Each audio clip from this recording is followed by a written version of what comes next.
एक सूखा पड़ा जंगल था जहाँ पेड़ पौधे मुरझा गए थे और नदियाँ भी सूख चुकी थी। सभी जानवर दूर दूर बसे हरियाले इलाकों की ओर चले गए थे, पर एक बूढ़ा सियार और एक नौजवान गधा अभी वहीं रुके हुए थे। गधा भोला भाला था, पर ताकतवर और मेहनती।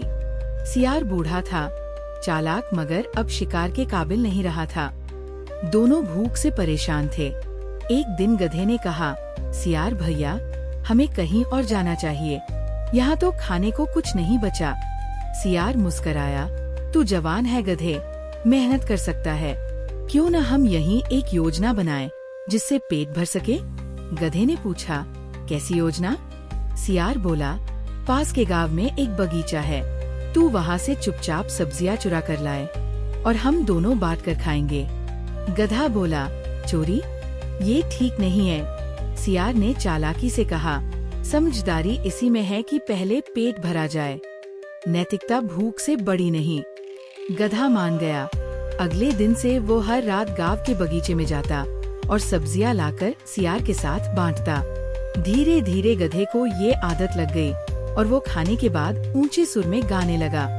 उसकी आवाज से गांव के लोग जाग जाते और उसे भगाने लगते। सियार ने चेताया, गधे, ये जंगल नहीं है, गांव में लोग तीरकमान लेकर दौड़ते हैं, चुपचाप खा, गाना मत गा।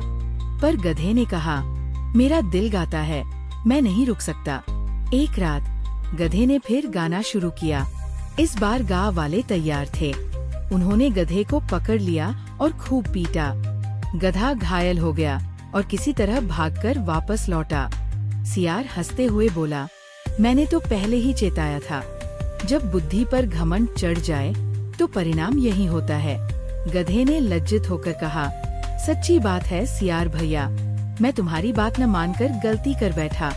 अब मैं समझ गया कि चालाकी और संयम की कीमत क्या होती है। उस दिन के बाद गधा और सियार गांव छोड़कर एक नए जंगल की ओर चल पड़े। गधा अब ज्यादा समझदार हो चुका था और सियार भी संतुष्ट था कि उसकी चालाकी ने एक बार फिर काम किया। शिक्षा, बुद्धि और संयम साथ हों तो कठिन समय में भी रास्ता निकल आता है, लेकिन घमंड और हठ से नुकसान ही होता है।